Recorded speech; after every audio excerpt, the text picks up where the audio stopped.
Bom dia para todo o auditório da Rádio Nova Cidade. Aqui estamos de novo para mais um espaço Nós e os Outros.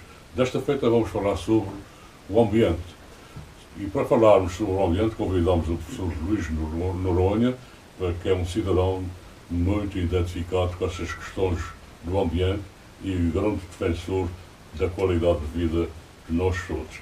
E a primeira questão é agradecer a sua presença aqui, o convite que foi feito pela Rádio Nova Cidade para falar sobre este tema, o ambiente, e a primeira questão que eu vou colocar é que nos diga, na sua perspectiva e na generalidade, o que é o ambiente. Sim, senhor. Em primeiro lugar, muito obrigado, porque é sempre uma boa oportunidade de estar a divulgar aquilo que ao longo da vida e a formação académica nos proporcionou para saber mais sobre estes assuntos, e é uma forma de intervir e de levar a que as pessoas reflitam e possam debater, portanto, estes problemas. Relativamente à questão como é que se pode definir o ambiente. Portanto, o ambiente, na prática, é tudo. Muita gente confunde o ambiente como sendo apenas o ambiente natural, os animais, as plantas, mas é toda a relação que existe, todo o meio físico que existe no planeta, desde as condições atmosféricas, o mar, os continentes, até, portanto, o meio humano, as relações humanas, a relação dos humanos com os animais e com todo o meio físico, tudo isso é ambiente. Muito bem. Quais são os principais problemas que existem para, de facto, criar um ambiente menos aceitável, menos sustentável e prejudicar a qualidade de vida dos cidadãos?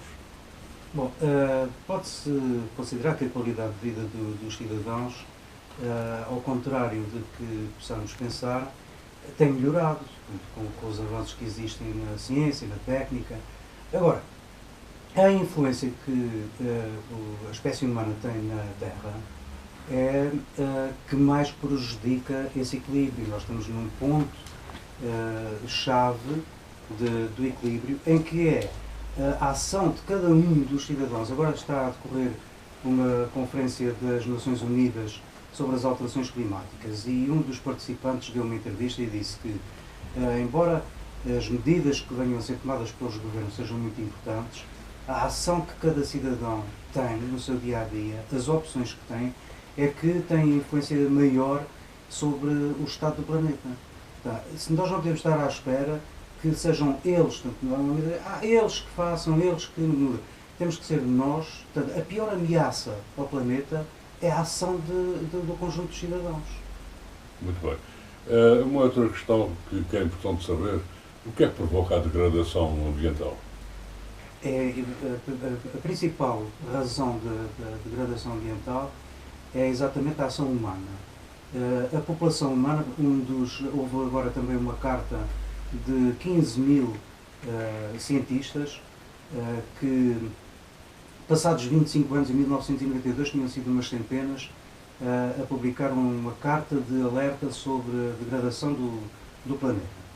Agora mesmo, portanto, a semana passada, 15.000 de 184 países aprovaram uma carta, portanto, à humanidade, a alertar de que todos aqueles alertas que tinham sido feitos em 92 tinham piorado, com uma exceção da camada do ozono, que melhorou exatamente pela ação dos cidadãos, porque quando se preveniu que a culpa, sobretudo, era dos aerossóis, que tinham aqueles CFC, portanto, os clorofluorocarbonetos, que provocavam, portanto, a rarefação do ozono e que, digamos, abria, portanto, entre aspas, um buraco para os raios solares, ultravioletos e tal, que iam causar problemas às pessoas, particularmente o número de cancros de pele, por exemplo. As pessoas começaram a recusar a compra daqueles sprays com aerossóis com CFC.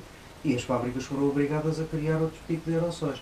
Portanto, nestes 25 anos foi o único caso de degradação que melhorou, digamos assim. Todos os outros são provocados, e muito aceleradamente, por causa das alterações climáticas. Fala-se muito no ozónio. Pode especificar o que é o ozónio e de onde é que advém? O ozono é, portanto, o O3, portanto, é o oxigênio, portanto, é uma molécula de 3 átomos de oxigênio. O oxigênio normalmente existe na natureza uma molécula com 2 átomos e neste caso, portanto, é com 3.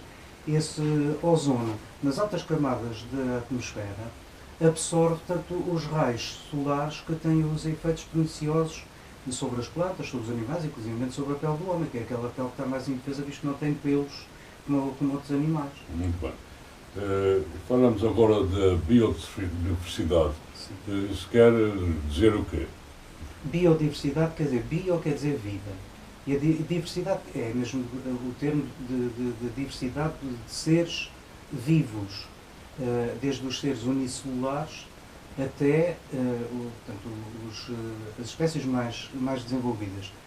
A biodiversidade é muito importante porque todos nós nos relacionamos uns com os outros. Nós precisamos de micróbios, de bactérias que estão na nossa pele, que estão no nosso organismo, por exemplo, para fazermos a digestão. Se nós não tivéssemos a flora intestinal, tanto nós não conseguimos fazer a digestão como devia ser. Portanto, há uma interligação, por isso agora alerta-se, por exemplo, que o uso de antibióticos vai ser a principal causa de morte, porque há um uso e abuso desse meio, porque os antibióticos acabam por provocar um desequilíbrio. Então, uma pessoa, quando está doente, num caso extremo, é prescrito pelo médico um antibiótico, mas, por exemplo, usa-se e abusa-se para a criação de animais. Por exemplo, a criação na aquacultura, para a criação de gado. Usam-se antibióticos para haver um crescimento artificial mais rápido. E isso depois acaba por ser transmitido aos consumidores, ao homem. E isso reflete-se depois na própria saúde humana. Portanto, a biodiversidade quer dizer o homem, todos os seres próximos de si, como são os mamíferos, e todos os outros, até os animais unicelulares, dependem para viver uns dos outros. Um dos principais problemas ambientais atuais é exatamente a perda da biodiversidade, a nível global, a nível regional. Afelizmos um bocado a perda da biodiversidade nativa. Portanto, os Açores começaram a ser povoados há cerca de 500 anos e tinham uma biodiversidade muito própria. Tinha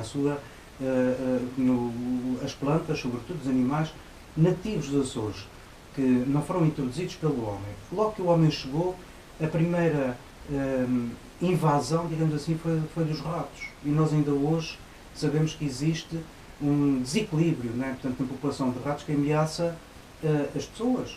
Existem aquelas campanhas de ratização. O que é que os primeiros colonos fizeram? Trouxeram animais que são predadores dos ratos, por exemplo, os milhafos, o mocho, a coruja, a doninha, a comadrinha, como costumamos chamar, exatamente para combater. Agora, quando nós pomos veneno portanto, aberto para matar os ratos, nós estamos a matar os seus predadores também. Inclusive, os milhafos podem, se comerem um rato que tenha sido envenenado, não come diretamente o veneno, pode ficar estéril, portanto não faz criação. E nós sabemos que um milhavo só consome 5 a 10 mil ratos num ano. Quer dizer, é o melhor raticida que nós podemos usar. Portanto, está a ver, nós agora temos este desequilíbrio, é o caso dos ratos. É o caso das gaivotas, por exemplo. A gaivota é omnívora, ou seja, come tudo que lhe aparece, inclusive lixo. Nós vemos aqueles bandos de gaivotas que estão sobre o aterro sanitário e que depois vão desovar na Lagoa de Fogo. Este ano tive a oportunidade de dar a volta à Lagoa toda. Tem sítios que cheiram a galinheiro. Porquê? Porque as gaivotas defecam ali nos sítios onde vão nidificar e é um autêntico galinheiro. Portanto, isso são, digamos, desequilíbrios que nós temos que combater para a nossa biodiversidade. As nossas plantas que são nativas, muitas delas são endémicas porque não existem em mais nenhum ponto do globo. Estão em perigo com as plantas invasoras que também foram introduzidas. E nós temos também, quando se fala, por exemplo, da desertificação. A desertificação, nós olhamos para um terreno árido, onde não existe nada. Nós podemos considerar, portanto, um deserto verde, entre aspas, já há quem chame isso mesmo, aqueles terrenos que estão abandonados, que estão incultos, e nós sabemos que há muitos concelhos, há ilhas da nossa região que estão a ser abandonadas, que estão desaproveitadas, quando não existe agricultura, existe uma exploração intensiva da pecuária, que dá origem, portanto, aos tais desertos verdes, e a nossa biodiversidade fica em perigo. Mas também na desertificação acontece que as pessoas acabam por fugir para outros locais, abandonando os locais onde nasceram, por aspectos negativos provocados pelo ozono e provocados pela biodiversidade, que vão também originar que haja esta fuga de pessoas dos seres quais nasceram, começaram a viver. Em termos globais isso acontece, porque nós sabemos que o deserto do Saara já foi, já há muitos milhares de anos, já foi povoado, não é? E houve uma migração. Aliás, o primeiro que se pode considerar da espécie humana nasceu em África, muito perto do deserto do Saara.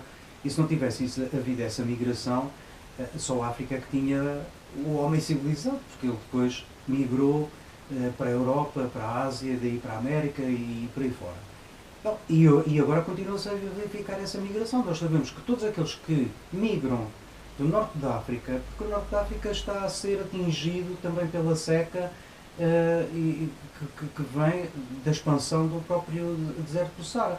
E já o sul da Europa, o caso de Portugal, está a ser atingido por uma seca muito grave, o sul de Espanha, de Itália, Grécia, isso provocado pelas alterações climáticas. E são as condições físicas que realmente levam à migração das pessoas. No nosso caso, não são as condições climáticas que ainda não fomos atingidos por isso. É mais uma questão económica, porque se não existe ocupação para os jovens, se não existem novos investimentos, nós sabemos que com a mecanização, com a informatização, cada vez são precisos menos braços até para trabalhar na agricultura. Portanto, não havendo emprego, as pessoas têm que procurar os grandes centros onde será mais fácil encontrá-los. E também o efeito de estufa tem aspectos negativos e influenciam de facto as condições climáticas. Exatamente. Esse efeito de estufa é provocado pelas emissões de gases, os chamados gases que têm efeito de estufa. Nós falamos muito do dióxido de carbono, que é aquilo que resulta da combustão dos combustíveis fósseis, como é o caso do petróleo, do carvão, do gás natural, portanto tem menos, com menos incidência, mas também provoca. Mas esquecemos, por exemplo, que a contribuição maior que nós na região temos para a emissão de gases de efeito de estufa é o metano, que é um gás que nós próprios produzimos, não é? E que os animais, sobretudo, portanto, na pecuária, libertam para a atmosfera. Mas também aí, portanto, há que investir, já há muitos anos, temos um bom exemplo, em investir numa compensação para esse facto. Por exemplo, há uma exploração de porcos, de suínos, aqui no Chantre Rio d'Água, que é a Agraçor, que tem em média 15 mil porcos, não é? E depois as fezes dos porcos são canalizados para uma fossa, onde depois são canalizados para um silo, onde se mantém a temperatura ideal para que as bactérias possam desenvolver. Aquelas bactérias fazem a digestão, digamos assim, das fezes dos porcos e produzem o metano. E esse metano é canalizado, é um gás combustível, é semelhante ao gás butano que nós utilizamos nas garrafas para o aquecimento e para os fogões. Esse metano é utilizado para fazer como combustível dos motores que na própria Agraçor produzem eletricidade. Eletricidade que é autossuficiente naquela exploração agropecuária e, inclusivamente, conseguem muitas vezes pôr energia na rede da EDA. Portanto, este é um bom exemplo que podia ser seguido em muitas outras explorações agropecuárias. Todas essas situações que acabou por comentar têm influência a nível continental na seca que estamos a sofrer e nos riscos que vão desaparecendo pouco a pouco. É claro, portanto, as alterações climáticas a nível da Europa, do norte da África e sul da Europa, como eu disse, leva porque, repare, os locais onde existem grandes desertos, o deserto do Saara, o deserto do Kalahari no sul da África também, e na América do Sul e na Ásia, normalmente são arrastadas por águas muito frias, portanto, correntes frias que vêm do norte da Europa, passam pela costa ocidental de Portugal continental e descem pelo norte da África. Toda aquela zona tem a tendência para se desertificar. Com as alterações climáticas, prevê-se que as condições se agravem. No nosso caso, por exemplo, nós pensamos que a água aqui, portanto, é em muita abundância e não se prevê que até a precipitação diminua. Agora, o que se prevê é que essa precipitação seja muito mais tempestuosa, seja muito mais abundante, com grandes temporais, e depois temos longos períodos sem chover, como é o caso, nós verificámos este verão, semanas seguidas que não caiu um pingo de chuva. E nós, da nossa Ilha Verde, né, muitas vezes vemos-a transformada no verão numa ilha castanho ou amarela, não é? Porque de facto não existe água para enfim, manter, portanto, a ilha verde como está. Portanto, no continente nós verificamos que há um progresso, uma expansão da zona do deserto norte da África para Portugal continental. Agora, isso não é, como eu falei, da questão do metano e o aproveitamento do metano para o agroaçor, essas coisas não são irremediáveis. Portanto, podem ser inevitáveis. As alterações climáticas. É porque a atual conferência sobre as alterações climáticas quer que haja um travão, não quer voltar para trás, porque isso é impossível. Quer fazer um travão de modo a que o aumento da temperatura seja até ao fim do século no máximo de 2 graus e até o ideal seria de 1,5 graus. Agora, o que não negam é que esse aumento médio da temperatura vai agravar-se. Agora, as pessoas dizem, 1,5 graus não é quase nada, mas isso, para ser em média, isso significa que em determinadas alturas do ano a temperatura vai ser muito mais alta, como foi, por exemplo, no continente este ano, que alguns sítios a temperatura passou largamente dos 40 graus de máxima. Portanto, não é 1,5 graus diário, em média, o que leva, portanto, a temperaturas muito extremas. Estava eu a dizer, tal como a questão do metano não é uma coisa irremediável, também a coisa da seca não é. Nós temos o exemplo dos israelitas que transformaram muitos hectares de deserto em terrenos cultiváveis através de quê? Através da irrigação. Nós sabemos, por exemplo, em Portugal continental existem barragens que foram construídas que levaram muitos anos por causa das polémicas que há sempre em relação à construção dessas grandes obras públicas, como é o caso do Alqueva.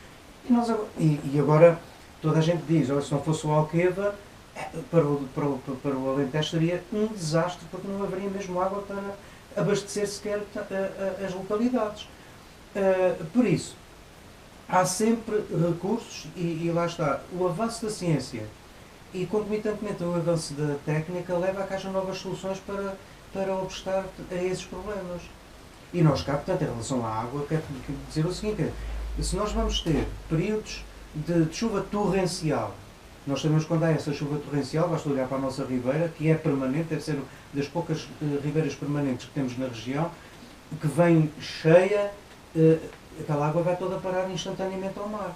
Bom, nós temos que aproveitar, ter recursos que levem à retenção dessa água que cai torrencialmente.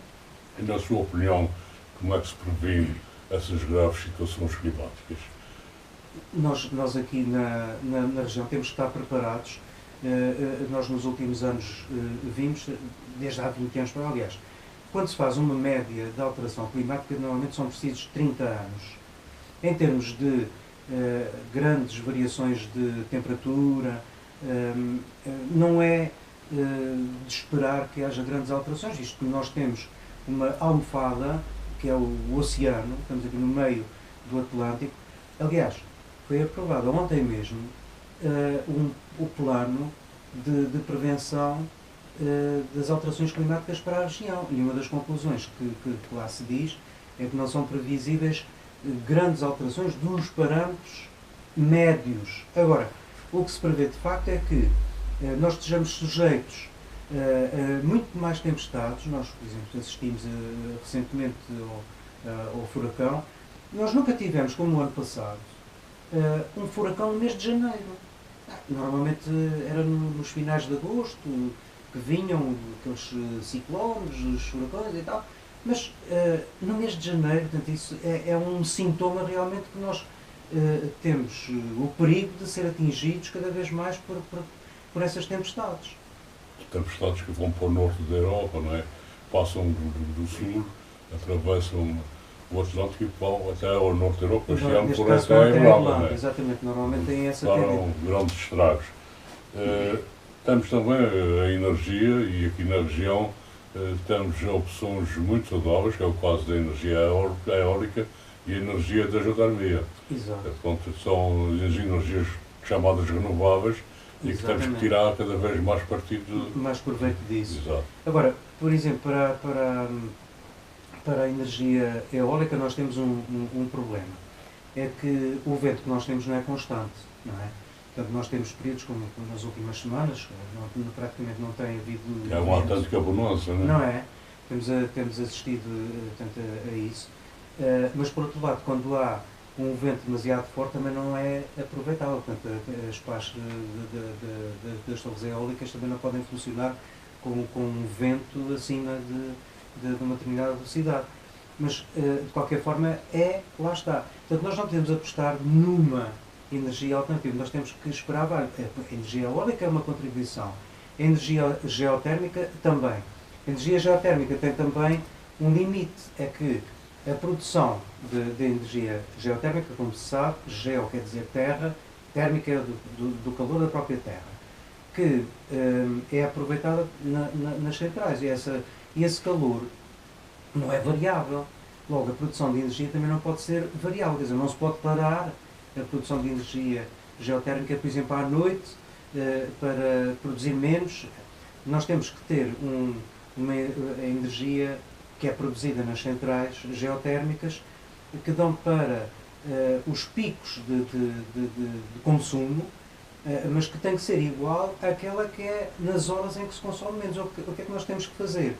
Se calhar temos que fazer com que, por exemplo, na mobilidade elétrica, que é uma das apostas agora para a região, é fazer com que os veículos movidos por baterias sejam carregados à noite, para poder aproveitar aquela energia geotérmica que é produzida. E nós temos, em relação à energia solar, dizer, nós temos poucas horas de sol. Também não é verdade. Porque a Alemanha é o país da Europa que tem maior produção de energia elétrica por centrais solares. E as horas solares na Alemanha são muito inferiores às horas solares aqui na região. E muitas pessoas pensam que é preciso estar o sol, não é preciso estar o sol descoberto. Nós temos até, por exemplo, nos conselhos que dão aos banhistas que vão para a praia no verão, mesmo que haja nuvens, as pessoas têm que se proteger dos raios solares, porque os raios solares também atravessam as nuvens e a energia que é produzida pelos raios solares é aproveitada mesmo quando não temos sol descoberto. Portanto, era um investimento grande que podíamos ter também. Como a energia das ondas, portanto, aquela central do Cachorro, no Pico, foi uma central experimental, que foi construída pelo Instituto Superior Técnico, não deu grandes resultados. Porquê? Porque a zona escolhida era muito exposta ao norte, portanto, às tempestades, e foi destruída várias vezes, etc. Agora, há a possibilidade de estudar outras formas diferentes daquela da central das ondas do mar do Cachorro, em zonas mais abrigadas, sei lá, portanto, esse também é uma técnica que está a ser desenvolvida. E ainda temos a água, que também pode produzir energia hídrica, claro. A energia hídrica também tem o seu limite. Há uma ilha, que é a Ilha das Flores, onde a energia hídrica é suficiente para produzir 80% da energia na ilha. Agora, as nossas condições, por exemplo, em São Miguel e noutras ilhas menos acidentadas, como é o caso de Santa Maria, Graciosa, Terceira, não é muito aproveitável. Mas ainda se pode aproveitar mais essa energia e que tinha a vantagem, como eu disse há pouco, de poder reter a água nas ribeiras ou nas pequenas grotas, como nós dizemos, podia reter aquela água Mas isso também tem um aproveitamento limitado. E nestas coisas o que se põe sempre é os custos-benefício. Portanto, aquilo que custa construir uma central hídrica em relação aos dias do ano em que ela poderia produzir eletricidade. Agora, eu acho que nós não podemos ver esse binómio custo-benefício apenas em relação ao investimento financeiro que é feito, em relação ao lucro financeiro que é tirado. Nós temos que ver também o benefício ambiental que podemos tirar disso. Portanto, por isso é que há agora aquela questão do custo do carbono, não é? Portanto, do imposto que é pago, por exemplo, em relação ao consumo, que é um dos principais problemas que nós temos, é a questão da falta de critério num consumo que seja sustentável. Por exemplo, se nós vamos ao mercado e vemos um fruto que é produzido nos Açores e outro que é produzido no Chile, na África do Sul, porque é que nós não compramos o que é produzido nos Açores? Não tem pegada nenhuma ecológica. Portanto, aí temos o outro que é produzido a milhares de quilómetros de distância, devia pagar o custo correspondente da pegada ecológica, do custo de energia que é preciso para o transportar. Por outro lado, em termos de aspecto pode ser diferente, mas em termos de qualidade, nós não temos uma produção agrícola que é biológica, porque há muitos pesticidas e adubos compostos na terra, mas em termos de qualidade não temos nada em confronto com os outros produtos que vêm de fora. Portanto, penso que temos sempre que escolher aquilo que é produzido na região, porque tem reflexo económico nos nossos produtores. E por outro lado, porque é uma forma que nós temos de contribuir para o bem-estar do planeta. Ainda na produção de energia através da água, eu devo referir que aqui na Ribeira Grande temos duas centrais hidráulicas, que é a Fajão Redonda e o Cabrito. Sim. Não sei se já estão as duas desativadas. O Cabrito está desativado. Não. A Fajão Redonda não está desativada. É o contrário. A chamada Central Velha, portanto, ficou em ruínas, mas foi construída uma nova central com um gerador que é dos mais modernos. Aqueles que produzem menos água, mas produzem mais energia. Exatamente, é mais eficiente do que os 4 geradores que existiam na Central da Fajão do Redondo. Exatamente. A Central da Fajão do Redondo é que está desativada e tem a vantagem, portanto, mais 100 e tal metros de desnível da Central da Fajão do Redondo, portanto, toda aquela água é canalizada para a central. Uma bacia que tem lá. Para a central. Não, portanto, a água é canalizada. Aqueles canos passam por aquele gerador que existe na central do Salto Cabrito e a produção daquele único gerador é superior aos 4 que existiam na central da região. E além disso, pode-se tirar partido da água para o regadio. Não, e não só. Sabe que no verão foi um investimento que foi feito desde há 8 anos ou há 12 anos para cá. Houve ali, portanto, a retenção daquela água no Salto Cabrito. E no verão aquela água é canalizada, foi feito um depósito, portanto, num sítio, quando se começa a descer para o Salto Cabrito, foi feito um grande depósito, do qual a água é canalizada para a estação de tratamento de água da Ribeira Grande, que fica um pouco acima, a sul da central geotérmica, do Pico Vermelho, e essa estação de tratamento de água é de uma tecnologia extremamente avançada que nos permite garantia de que a água que nós consumimos na nossa casa é de extrema qualidade. Inclusive, não sei se já reparou, a Câmara pôs recentemente o selo do ERSARA, portanto, o selo de qualidade da água, e as pessoas poderão queixar-se do seguinte: mas a água cheira, sabe a desinfetante, quando sai da torneira. E esse desinfetante é posto, sobretudo, na água que é tirada da ribeira ali no Salto Cabrito. Porque durante o inverno, o caudal da nascente que alimenta também a central praticamente não precisa de ser tratada. Agora, a água no verão que tem que ter um tratamento superior, quando chega à nossa casa pode-se cheirar e saber aquilo que lá põe é o hipoclorito de sódio, que que está dissolvido na água, mas depois evapora.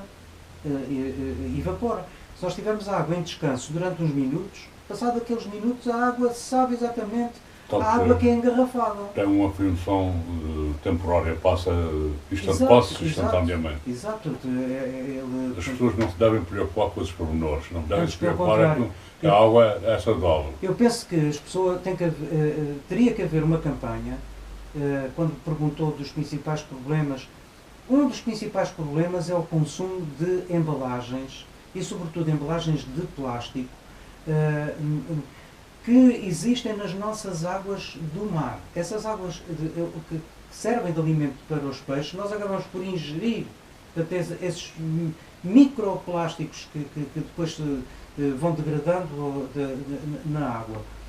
Porquê é que as pessoas que são saudáveis compram as águas que são importadas do continente? São toneladas de plástico que são importados do continente. O continente tem falta de água. E nós temos água tão boa, de tão boa qualidade, a sair das torneiras. Estamos a gastar, façam as contas, estamos a gastar, aqueles que compram água engarrafada, nas suas casas compram água mais cara que o litro de gasolina. Quer dizer, as pessoas queixam-se do preço do litro de gasolina e estão a beber água. Fica mais cara que o litro da gasolina. Quando a água que nós bebemos na nossa torneira é tão saudável como a água que é engarrafada. Qual é a influência da poluição aqui na nossa região? É enorme. Porque, repare, nós temos ilhas pequenas. A ilha maior, como se sabe, é São Miguel, é que tem maior população. Portanto, em termos proporcionais, os resíduos que se produzem nas nossas ilhas são praticamente equivalentes. São Miguel é a ilha maior, mas tem maior população. E sabemos que nós ainda estamos muito além, ou aliás, muito aquém, dos objetivos de separação dos resíduos, do reaproveitamento que temos que fazer aos resíduos. Portanto, quando se falava há uns anos da política dos 3 R's, que era preciso fazer, portanto, a reciclagem, e antes disso era preciso reutilizar, nós agora acrescentamos a esses 3 R's mais 2. E o primeiro é repensar aquilo que nós vamos consumir. Nós irmos às compras e, como eu dizia há bocado, qual é a fruta que nós vamos comprar? Aquela fruta muito bonita, que é muito bem embalada, que vem de milhares de quilómetros de distância, ou vamos comprar a nossa, que às vezes ainda vem suja de terra, não é? Que não é lavada, a melancia que às vezes ainda vem, não é? Com uns bocadinhos de terra.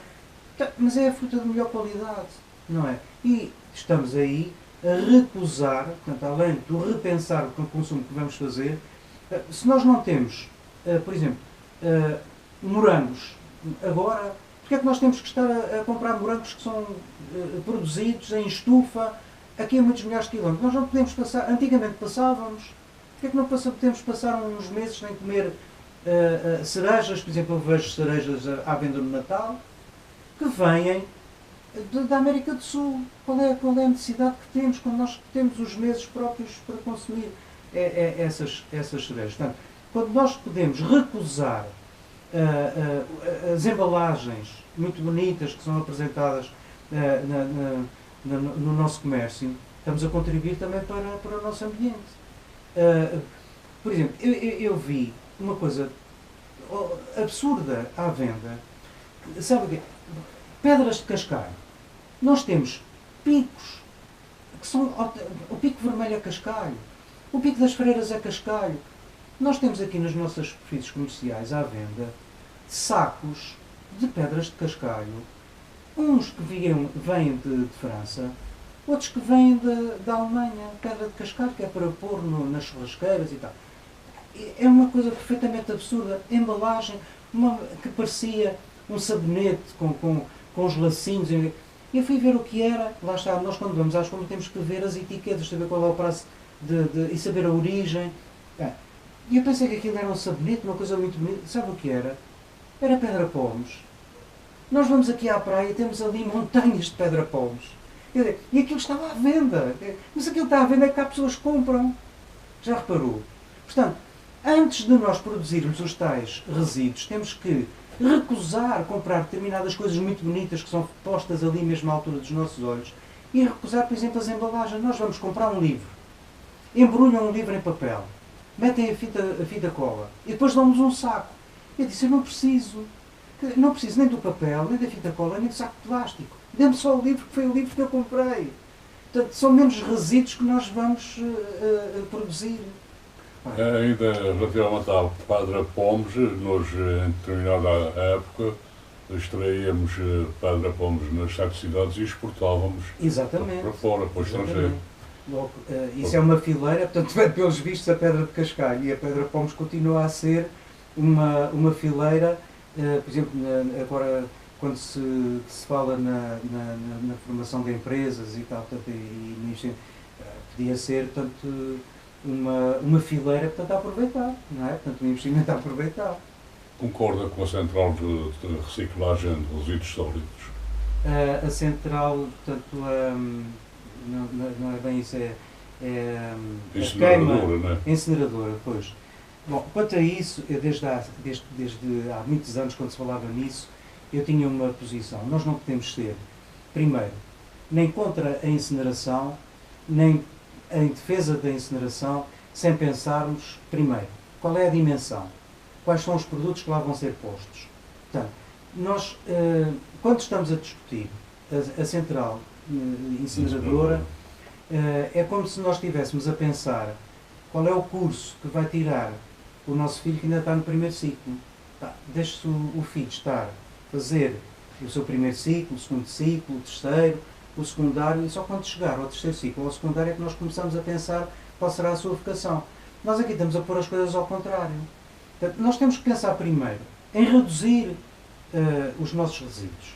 Como eu disse, a meta para 2020, é praticamente daqui a 2 anos, era de termos 50% dos nossos resíduos separados, e nós estamos ainda abaixo dos 20%.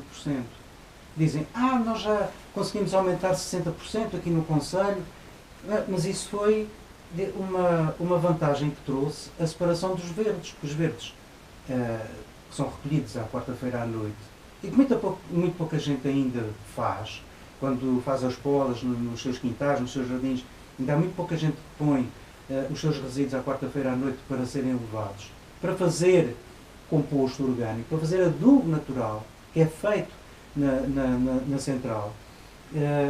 Mas, voltando à incineradora, portanto, nós temos, primeiro passo, reduzir os nossos resíduos, de forma a que a separação leve a que 50% dos resíduos que sejam produzidos possam ser reciclados.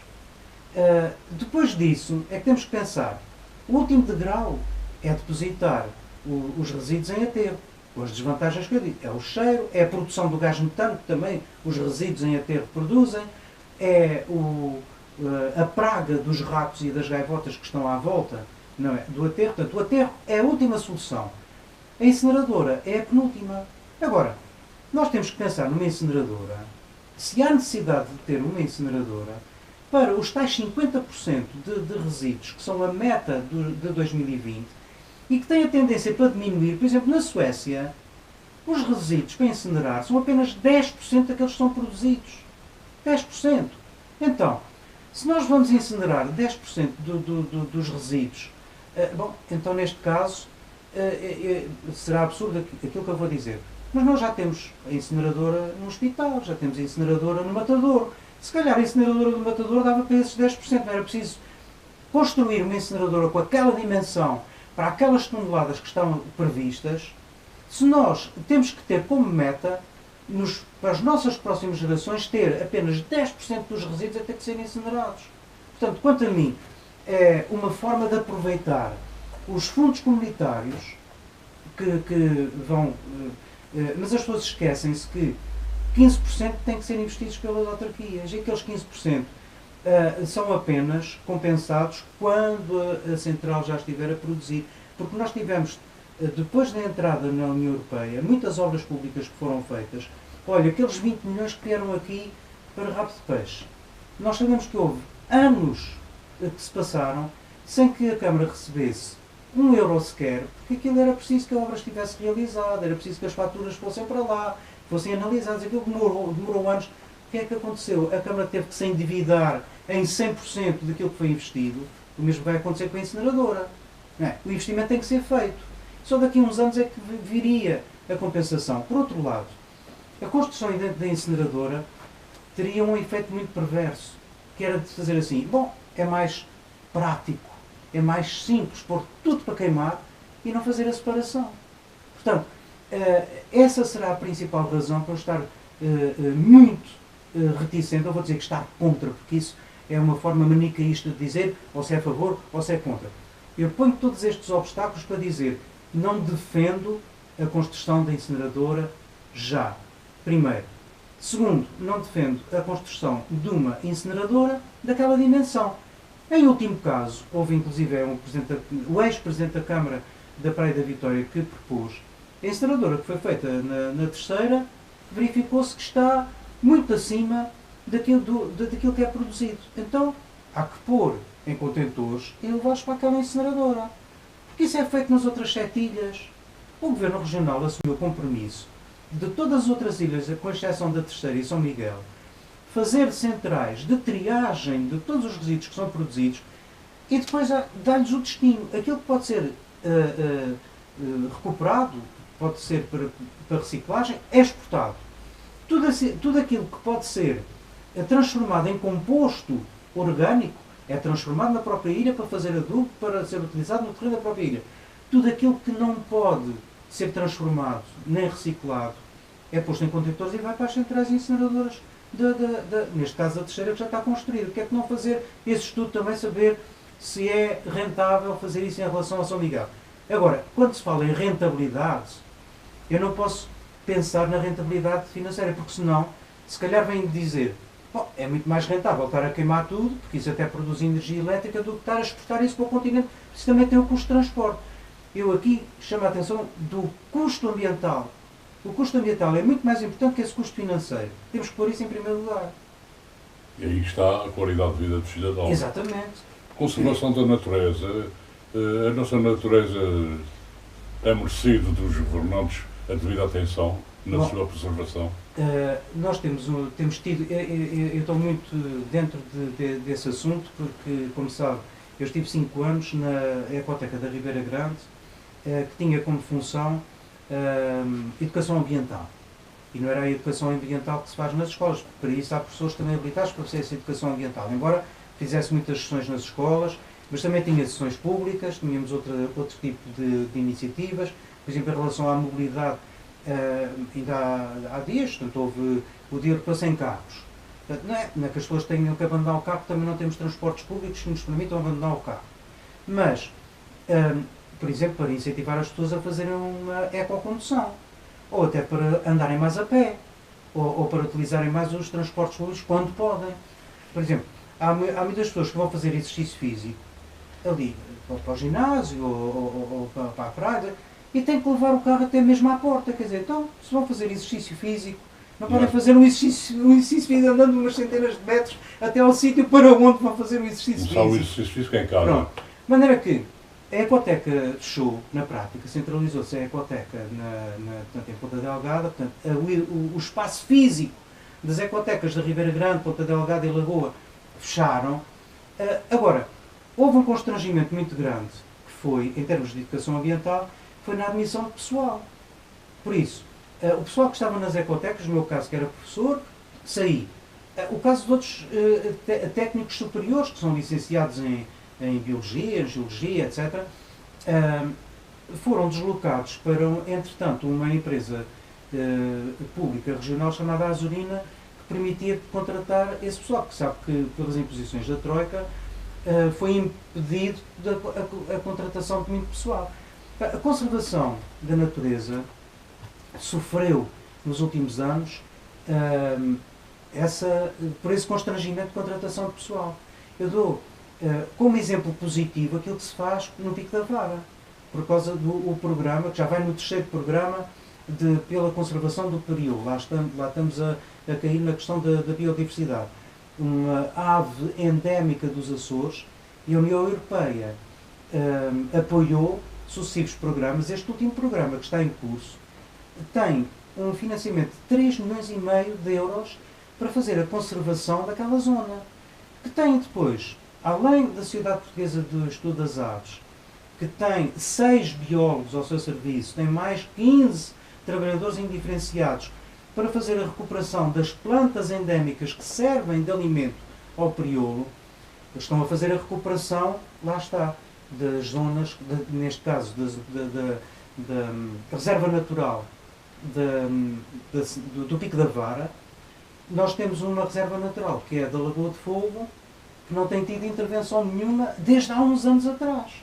Quando nós temos a possibilidade, quando nós poderíamos ter... Podemos correr o risco daquela zona se degradar, porque vão para ali inúmeras pessoas. São bem-vindas, porque a Lagoa de Fogo é um monumento espetacular, é uma zona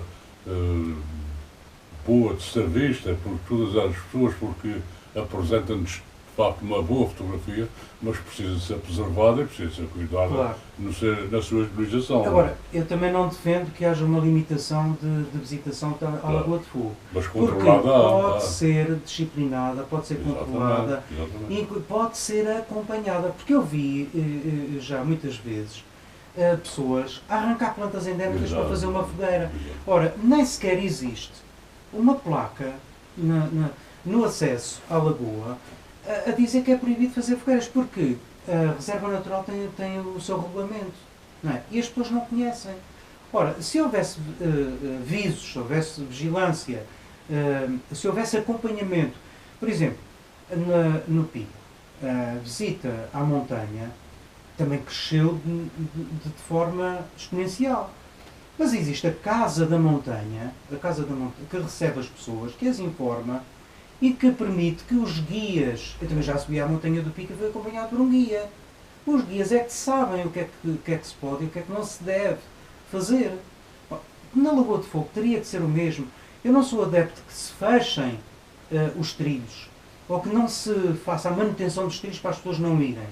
Eu acho é que tem que haver uma manutenção dos trilhos de forma a não afetar a própria biodiversidade, as plantas que lá existem, mas haver passadiços, haver escadas, haver guias que acompanhem as pessoas. Porque o grande perigo que há na Lagoa de Fogo, eu já referi há bocado, a questão das gaivotas, é da invasão de plantas que são plantas introduzidas, não é? E que se desenvolvem nas nossas condições de clima excepcionais e fazem concorrência com as nossas plantas endémicas. Essas plantas endémicas, algumas são a razão de visita de muitos turistas que tiveram há muitos milhares de anos aquelas plantas nos seus países e que agora são praticamente fósseis vivos.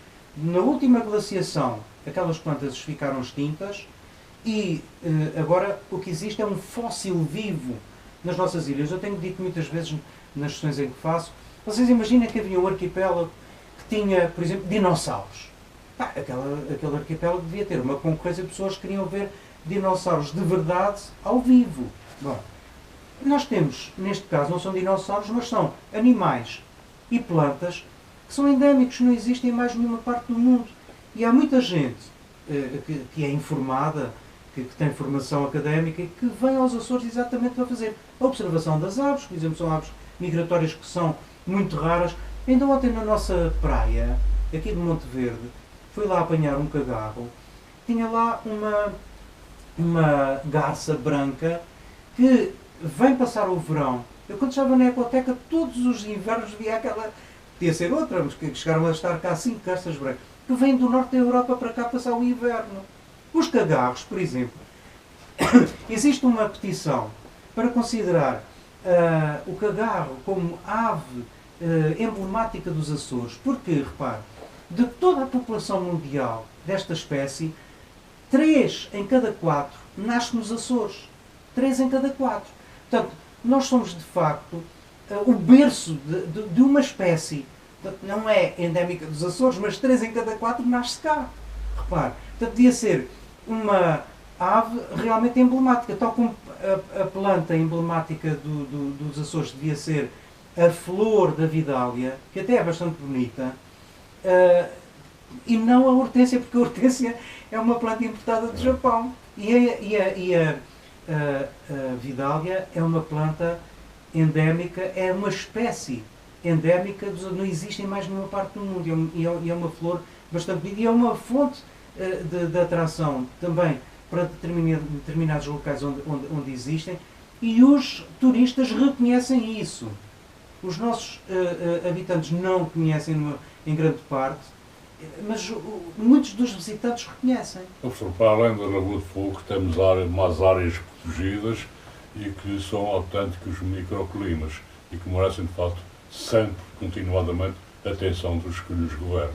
Sim, eu posso citar aqui, nós temos 11 geossítios, ou seja, sítios que têm interesse pela sua geologia, pela sua vulcanologia, mas também pelo aspecto da sua botânica.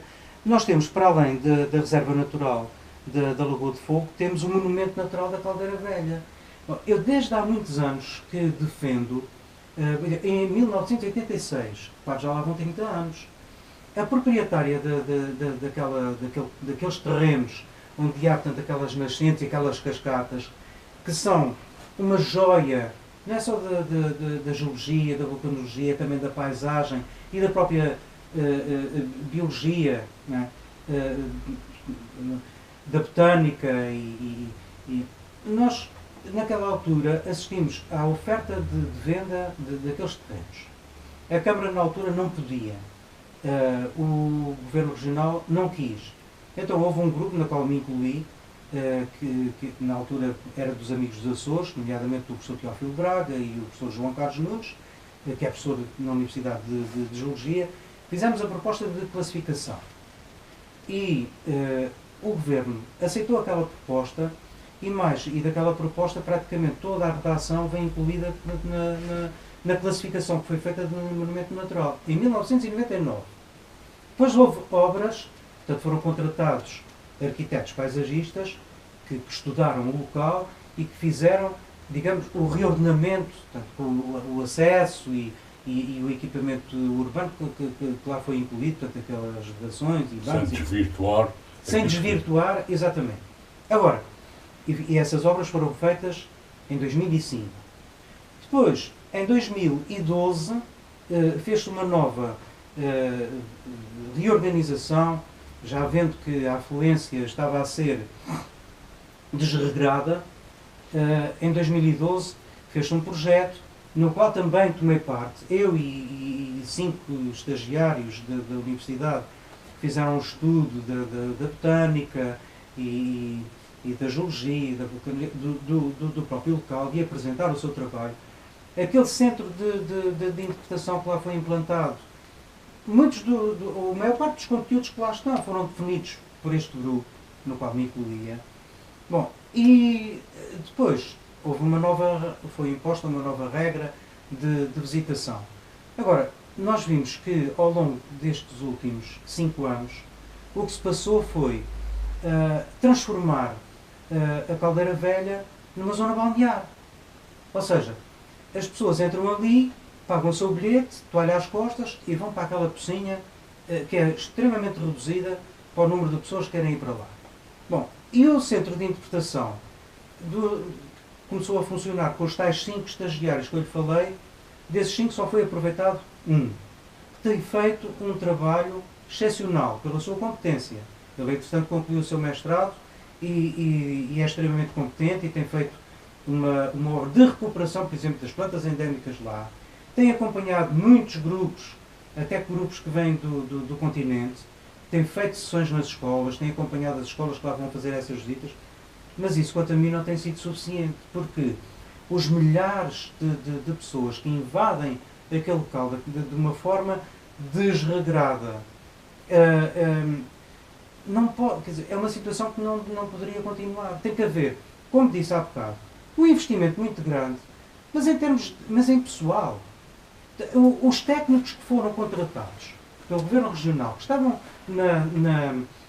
nas ecotecas, que passaram para a Zorina, juntamente com aqueles que já nestes anos estiveram na Caldeira Velha e que aprenderam por si. Por exemplo, este jovem que eu disse, que agora é mestre em Biologia e que está à frente do Centro de Interpretação Ambiental, neste momento deve ser a pessoa que mais sabe sobre a Caldeira Velha, não é? Portanto, não pode ser desperdiçado, mas também não podem ser desperdiçados os outros, que entretanto foram formados por ele e os outros que são técnicos do Parque Natural de Ilha e que têm que dar um contributo para transformar aquela zona numa zona turística, sim senhor, que permita tomar banho, também, porque não, uma zona que sirva também para a educação ambiental, com certeza, mas uma zona de estudo da biologia, da recuperação das plantas infestantes que entretanto existiam lá, continuar com outros meios, por exemplo, com o apoio dos serviços florestais, com a implantação de novas plantas endémicas. Portanto, tem que haver, como existe em muitos outros sítios, em Portugal e no estrangeiro, um parque natural que tenha uma visitação guiada, disciplinada e que desperte para as pessoas realmente a importância da joia que é considerada monumento natural. Nós nesta ilha só temos 3 monumentos naturais e uma delas é a Caldeira Velha, que tem que ser revalorizada. E em relação às caldeiras da Ribeira Grande? As caldeiras da Ribeira Grande é um outro caso. As caldeiras da Ribeira Grande são classificadas como geossítio. Houve um aproveitamento do calor para os cozidos. Foi uma obra que a EDA se prestou a fazer com todo o mérito, porque no fundo foi uma forma de compensar o prejuízo causado por aquelas emanações de gases do furo geotérmico que foi feito ali nas imediações. Mas a EDA está aberta, portanto eu sei isto, estou do Arco Ponte, em conversa pessoal, num dos trilhos, dos passeios pedestres que nós fazemos, confessou-me isso. Estava aberta para que a Câmara continuasse a fazer, por exemplo, tem muito mais vocação as caldeiras da Ribeira Grande, o Pico Vermelho, para ter uma zona balnear térmica, como tem, por exemplo, a Poça da Beja nas Furnas, do que tem a Caldeira Velha. E esse projeto existe. Existe, aliás, foi aprovado o plano para o fomento do turismo na Ribeira Grande, que propunha, portanto, a construção de piscinas ao ar livre, de um spa, ali na zona do Pico Vermelho. Daquelas piscinas ou daquela piscina que existe no Parque das Furnas. Exatamente, que é, portanto, uma piscina que já tem... há mais de um século, não é? Sim. E outras que foram feitas, não sei se já conhece, uns poços que foram feitos na periferia, na zona onde existem os balneários daquela piscina grande do Parque Terra Nostra, tem lá mais umas novas. Mas pode fazer-se na zona das caldeiras um aproveitamento termal daquelas águas para se fazerem, então sim, os banhos que atraem as pessoas como atraem para a Poça da Beira. Portanto, para ser uma zona balnear, a Caldeira Velha não pode ser, não deve ser. Embora também se possa permitir que haja esses banhos, sim senhor. Mas para concorrer com a Poça da Beja temos a geotermia no Pico Vermelho e temos a geotermia nas caldeiras, que pode muito bem servir para fazer aqueles poços, aquelas piscinas de água quente, onde as pessoas podem deliciar também com um ambiente natural que pode ser ajardinado, pode ali ser construído em cada um dos sítios um parque que sirva de alternativa para essas zonas balneares. Concorram com a Poça da Beja. Sim, senhor. Nós estamos a concluir a nossa lição. Não faz... É verdade, isso é uma autêntica lição. Não. Eu tenho aqui 2 questões que eu vou colocar e que são muito importantes. Qual é a qualidade do nosso ar, do ar que respiramos? Felizmente, nós nesse aspecto podemos gabar-nos de ser excepcional. Bom, não existe nenhum indício de que haja poluição atmosférica ao nível que existe nos grandes centros. Em Pequim, em Nova Delhi, houve situações que as pessoas têm que andar de máscara, não podem respirar. Mesmo noutros grandes centros, sabemos que o nível de poluição atmosférica é extremamente elevado. Nós cá também podemos evitar muito. Eu falei do caso do gás metano.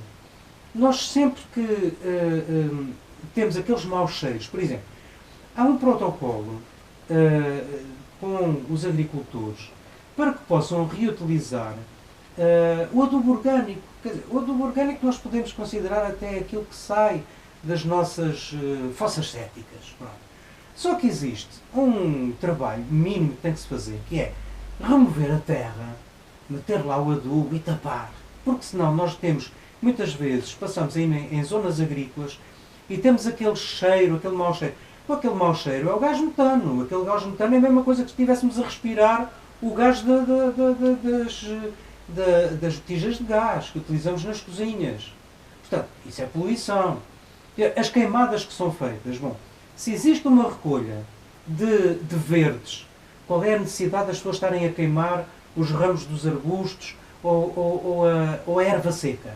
Não há necessidade disso. Isso pode ser transformado em adubo orgânico de excelente qualidade para pôr nos nossos jardins e nos nossos campos agrícolas. Portanto, isto são formas de poluição pontual, mas muito pontual, contra a qual, portanto, nós podemos, de facto, alertar as pessoas. Porque muitas vezes as pessoas fazem isso por desconhecimento, pegam fogo, pronto, para se ver livre daquele monte de coisas que tiveram a podar, e é mais rápido, é mais cómodo, mas isso é desconhecimento. Portanto, nós temos que insistir muito na educação ambiental. Portanto, digamos, a minha especialidade nem é botânico, nem é geólogo, nem é vulcanólogo, nem é nada disso. A minha especialidade é educador. Né? Fui educador até ir para a reforma. E a minha especialidade é educação ambiental. Foi para isso que eu tirei a pós-graduação na universidade. E acho que, não é por defender a minha dama, mas é a educação ambiental fundamental para alertar as pessoas, porque as pessoas muitas vezes fazem as coisas por desconhecimento. Vamos falar na orla marítima. Tempos a tempos surgem manifestações de limpeza da orla marítima, mas não são suficientes, tem que ser permanentemente. Claro que não. Aliás, eu, quando estava na Ecoteca, também cheguei a fazer algumas ações, mas aquelas ações eram simbólicas. Quer dizer, jovens escoteiros, ou do CDJ, que teve, portanto, uma colaboração bastante assídua com a Ecoteca da Ribeira Grande, ou com as escolas, ou com miúdos das escolas. Eu acho que eles não se devem substituir aos serviços sociais que quem compete fazer a limpeza. Portanto, aquelas ações de limpeza eram simbólicas. Durante meia hora, as pessoas, os jovens, faziam a recolha de plásticos. Vamos recolher plástico. Então, era a recolha de plásticos para verem o volume de plásticos, efetivamente, que vem para a nossa orla costeira. E para alertar a população, primeiro, que deve reduzir a sua produção. E segundo, é extremamente importante ponhar aquilo para a separação. Não é? Porque tudo é separado. Nós temos um calendário de recolha no Conselho em dias alternados, tanto nas freguesias maiores, como se sabe, é à terça e à quinta, nos outros é à segunda e à quarta ou à sexta, não me lembro bem, portanto, nas outras freguesias, mas isso. Existe, por exemplo, o número verde da Câmara, as pessoas podem ligar de graça, quando não sabem, ligam para lá, esclarecem, eu tenho um colchão, eu tenho um sofá, eu tenho um entulho para deitar fora, quando a Câmara pode vir cá buscar, a Câmara vai lá buscar de graça. As pessoas podem telefonar para lá de graça. Não é? Portanto, é um número que podia estar em tudo quanto é contentores, que eu já soube de cor, mas isso podia estar em todos os contentores onde é feita a separação. Se esse número não estiver disponível, como não está, essa chamada é grátis e todas as pessoas podiam evitar, porque, olha, uma das conclusões que a Quercus saiu hoje mesmo é de que todos os dias é atirado para o mar 8 milhões de toneladas de plásticos. Existem nos oceanos, até no Oceano Atlântico Norte, onde nós estamos, ilhas de resíduos de plástico. No Pacífico é maior ainda. No Pacífico também existem, e maior ainda, como diz, basta ter, portanto, a população dos Estados Unidos da América e da China e do Japão, enfim, portanto, que é uma população enorme. Bom, mas no Atlântico Norte já existem ilhas também de plástico. E nós, na nossa orla marítima, não são só os plásticos, são outros resíduos que dão à costa. Bom, e a primeira ação que temos que ter é de evitar deitar o lixo para o chão ou não o separar, primeiro. Porque tudo aquilo que vai para o chão é arrastado pela água da chuva, é arrastado para as grotas, para as ribeiras e daí vai ter ao mar. Portanto, estamos a fazer essa contribuição. Mas nós também estamos a receber aquilo que é produzido noutros países. Nós sabemos que a corrente que nos atravessa, que é a corrente do Golfo do México, atravessa não só os países do Golfo do México, como também os Estados Unidos, a Bermuda, e chega cá. E estamos a receber resíduos que são produzidos naquelas regiões. Muito bem. Uma última questão Sim, senhor. ao professor Luís Noronha. E em termos globais, o que é que espera do Acordo de Paris, que foi subscrito por cerca de 200 países, e a América pretende isolar-se do conjunto de países, embora tenha assinado o acordo, Sim. mas o presidente atual da América propôs-se afastar-se dos propósitos do acordo. Sim. Eu espero que os Estados tomem as medidas que foram assinadas, portanto, no Acordo de Paris. Como sabe, depois há as conferências que são feitas periodicamente para atualizar e para fazer o ponto de situação sobre aquilo que está a ser feito. Essa conferência das Nações Unidas está agora, neste momento, está a decorrer em Bona ainda. Mas Portugal está bem colocado. Portanto, nesses 200 países está em 15º no cumprimento dessas medidas. Portanto, eu estou esperançado que depois é a pressão da opinião pública que vai fazer com que os Estados acelerem, como aconteceu com a camada do ozono, quando as pessoas se recusaram a comprar os produtos com aerossóis com CFC. Por exemplo, nos Estados Unidos, que é dos principais países poluidores de CO2, em que o Presidente ele não nega as alterações climáticas. O que ele nega é que as alterações climáticas sejam causa da ação humana. Agora, nós sabemos que os Estados Unidos são 50 Estados. E há em muitos Estados, o protocolo de Kyoto e o Acordo de Paris está a ser cumprido. E se calhar, o Presidente se os 50 Estados considerarem que aquelas medidas que estão a ser preconizadas têm que ser implementadas nos seus Estados, o próprio Presidente acaba por ficar isolado. Oxalá que sim. Fica a ser uma voz. Tenho essa esperança. Fica a ser uma voz que se faz isolada. Ouvir através do deserto. Ele e o seu lobby fica... Há uma voz sozinha no deserto, e vai acontecer isso, porque mesmo os republicanos estão contra esse princípio que ele defende. Quer dizer, exato. E nós auguramos que sim, que seja este o princípio que levará os Estados Unidos a cooperar também com todos os países que subscreveram o acordo. Sim, senhor. Ora, bem da humanidade, não é só os Açores, mas da humanidade em si. A própria China já reconheceu que tem que caminhar nesse sentido. E é o país que está a fazer maior investimento relativamente às energias renováveis. Portanto, da nossa parte, concluímos esta lição, tanto que a lição dada pelo professor Luís Noronha. Temos que agradecer a sua presença aqui na Rádio Nova Cidade. E oxalá que todos os nossos amigos ouvintes tivessem apercebido de o que é tem que se fazer para que nós continuemos a ter uma boa qualidade de vida, nomeadamente aqui na nossa terra. Eu queria deixar uma palavra de otimismo, porque muitas vezes dizem, e tal, os ambientalistas, os ecologistas, não é, o termo até nem é incorreto, porque esse sufixo quer dizer, portanto, ecologia, portanto, é o estudo do equilíbrio, eu não estou a estudar nada disso, portanto, o que mais pode dizer é defensor do meio ambiente. Que são muito fatalistas e são muito... Eu queria deixar uma mensagem que é a seguinte: nós, por exemplo, no nosso Conselho, nestes últimos 40 anos evoluímos muito, quer dizer, ainda sou do tempo em que as pessoas iam despejar lixo para tudo quanto era sítio, que havia lixeiras a arder em todas as freguesias, e em algumas freguesias havia mais que uma lixeira. Hoje já existe uma separação. Nós estamos aquém daquilo que queremos, estamos. Mas temos que ter a noção também que se evolui muito e que a palavra tem que ser de otimismo e que tudo se faz pela educação, neste caso pela educação ambiental. Pessoas mais conscientes e não basta ter consciência. Tem que haver uma mudança de atitudes, e educar significa exatamente fazer com que as pessoas mudem de atitudes. Eu tenho esperança que isso venha a acontecer. Pois, e o propósito desse programa e de falar sobre o ambiente foi mesmo mexer com a sensibilidade das pessoas e com as consciências dos cidadãos para que eles percebam o que é mau e o que é bom. Sim, senhor. Sempre na defesa da qualidade de vida da população. De todos nós, claro. Muito obrigado. Eu é que agradeço. Muito obrigado. A todos os nossos amigos ouvintes agradecemos a vossa participação e vinda a este programa. Voltaremos daqui a 15 dias por motivos de força maior, e o nosso convidado é o Dr. Filipe Jorge, vereador até Piteiro da Câmara Municipal, ligado à cultura e ao desporto. Para todos, continuação de bom fim de semana, um abraço e até lá.